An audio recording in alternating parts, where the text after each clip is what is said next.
Just recently you brought a remastered version of With the Earthquakes and Under the Pink. So how was it revisiting these two albums? Like, could you relate to them and in what way? I think, always when you go back into music that you did, I guess it was over 20 years ago, written maybe 25 years ago, in some ways you're a different person than when you wrote them. I'm a mom now, and being a mom changes everything, in a good way.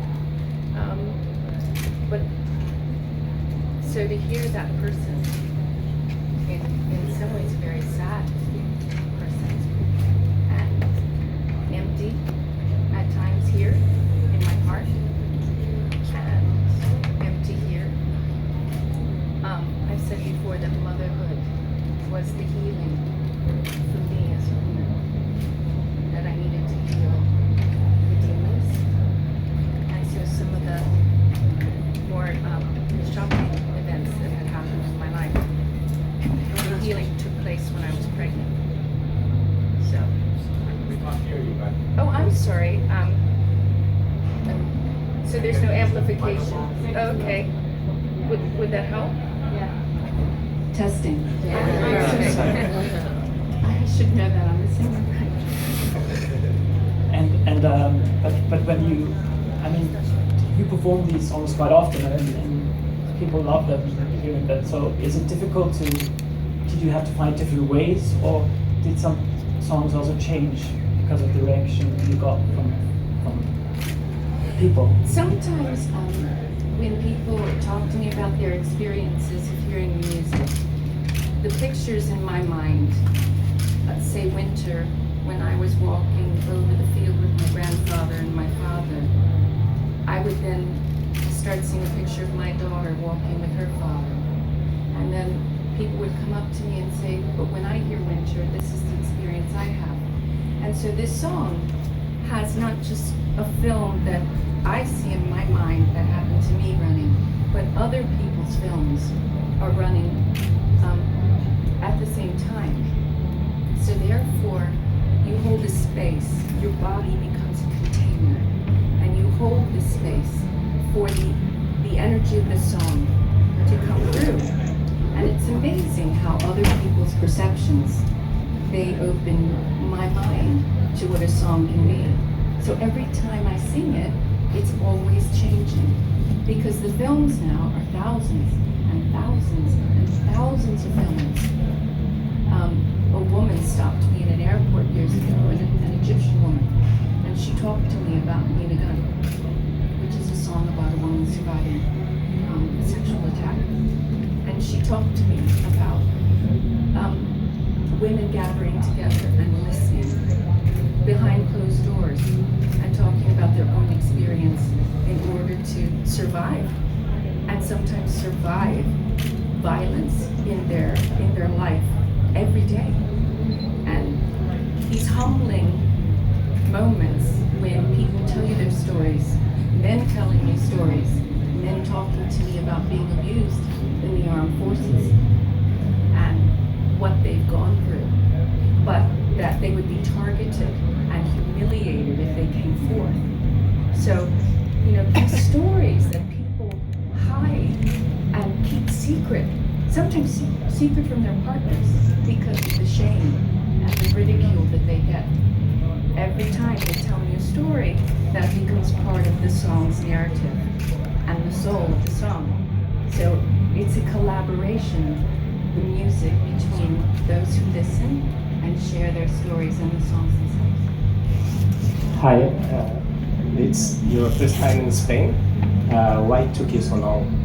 That's a really good question. It's not my very first time. I made a video here in 1994 in Sevilla, past the mission, and I brought my mother. And we shared this experience with many Spanish older women who we couldn't speak the language. We couldn't, I can't speak and I wish I could, but it became a language of eyes. And they would hold my hands and look me in the eye and just hold me there. sometimes for 3 minutes. And you think, okay, I'm not stalking, you're not stalking, but they would just hold me with this incredible love. And, you know, I thought to myself, I haven't experienced this type of love from a stranger before. And I really didn't know what to do. It's something that's very hard to explain. And maybe you all have had that experience whereby you run into somebody and they just hold your hands, an older woman.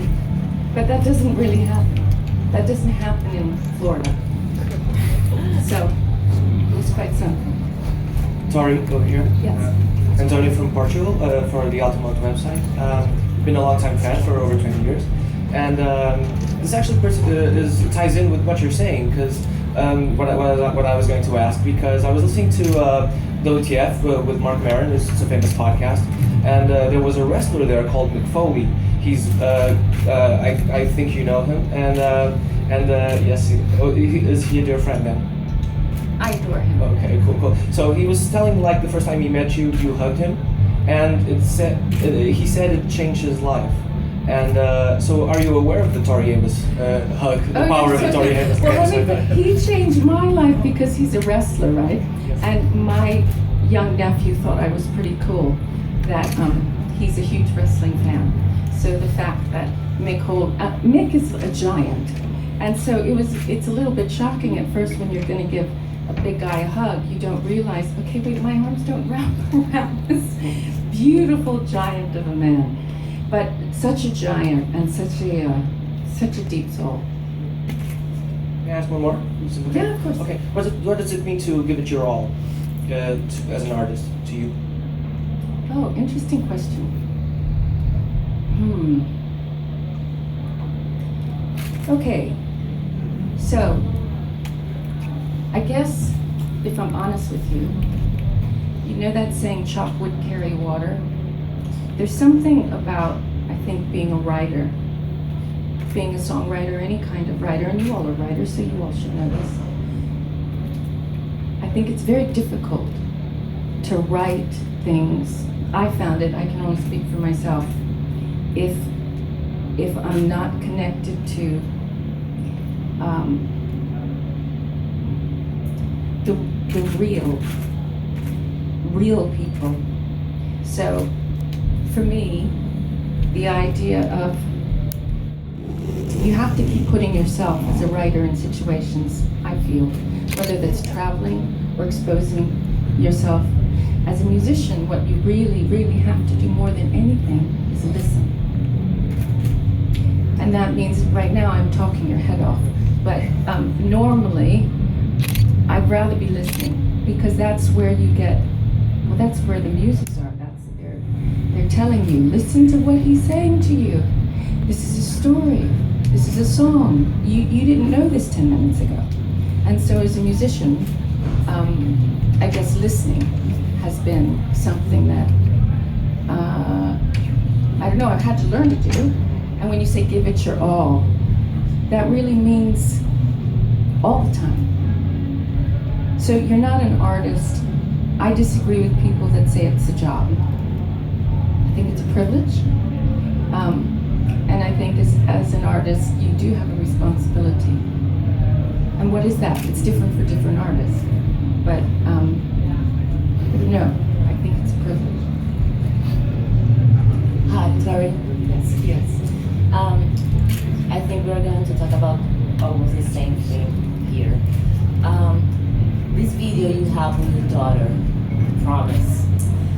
You always been a creator, an artist, who give us landscape and very, very emotional things. But this one specifically is like total and very sharp. Can you talk a little bit about this work with your daughter? Well, there's a side to me that wishes she would, I've said this, go be a veterinarian or something, because and they work very hard, but I didn't want her to choose something where so much is based on approval and disapproval. You know, when you care about somebody, you don't want to see them making choices. And I think being a musician, artist, can put you in a vulnerable position. However, she and I were talking about mothers and daughters. And she goes to boarding school. She ditched me and her dad and wanted to have that experience. So I was learning about relationships between some teenage girls and their mothers. And I was, you forget, don't you? I forget what it was like. I had a great relationship with my mother, but not everybody does. And Tash said something to me. She said, sometimes when I'm looking at the mother and the daughter, it's not that the mother's a bad person or that the daughter's a bad person, but they really are speaking two different languages. They really, really are. And what is that thing that makes it so that they can't communicate? And so we started talking about making this promise, making a promise to each other that, she said to me, grown-ups love to be right. God, they love to be right because they think they've been there before. And she said, but there's some things grown-ups don't know. There's a lot they don't know. They don't know what it's like living in this technological world, for example, and what that's like all the time. That kind of pressure, it's a different kind of pressure when everything you do at school can go global. It's very different. And so we need to promise each other to listen. And so that was difficult. I think being a parent, it is challenging because you don't know the answer to it half the time. So that was our, commitment to each other. Hi, Harry from Finland. I'm the one with hard hearing. You created a lot of characters for your music. How do you go about creating them, and especially would you compare your approach to them when you're actually singing, performing, to acting, for example, or do you go into the skin of these characters, or how do you work with them? Well, I think most women that I know are many different women, and they're not just one. And so I started reading about the different archetypes in different cultures, whether it's the Nordic, the Scandinavian, or the Greek, or the Egyptian, or the Native American. And it became clear that we as women, and I believe this is true for men too, but I can only speak from the perspective of a woman, is that sometimes we choose these personas because they make our friends feel better, our family. We fill in this niche. So when you're with your gang of friends, you might be the nerdy one or the this one or the that one. And sometimes we morph into these people because we're encouraged to be that person. And sometimes you realize, but I'm not exactly that person. The person that my friends and my family see me as, they like that person, they want me to be that person. But I'm not just that person. There's sides to me that aren't really extroverted or warm and fuzzy. There's sides that are more, introverted. And when you don't always have to be liked all the time, when you take that need away, then you start finding different identities within your being.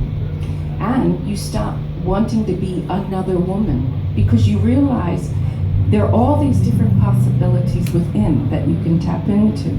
So once I began tapping into the Athena archetype, well, I was never good at tests and never did that well. My sister she's the brainiac. So that type of analytical being was divorced from me. I had divorced her. So when we think about pieces of oneself, trying to be whole, that was very much what some of these projects were about. They weren't necessarily dressing up and acting, but the idea that we as people have more sides to us than we explore. And some of that is because we don't allow ourselves to do it. And it was taking on different styles of music as well to try and express it fully. Okay, finish. Sorry.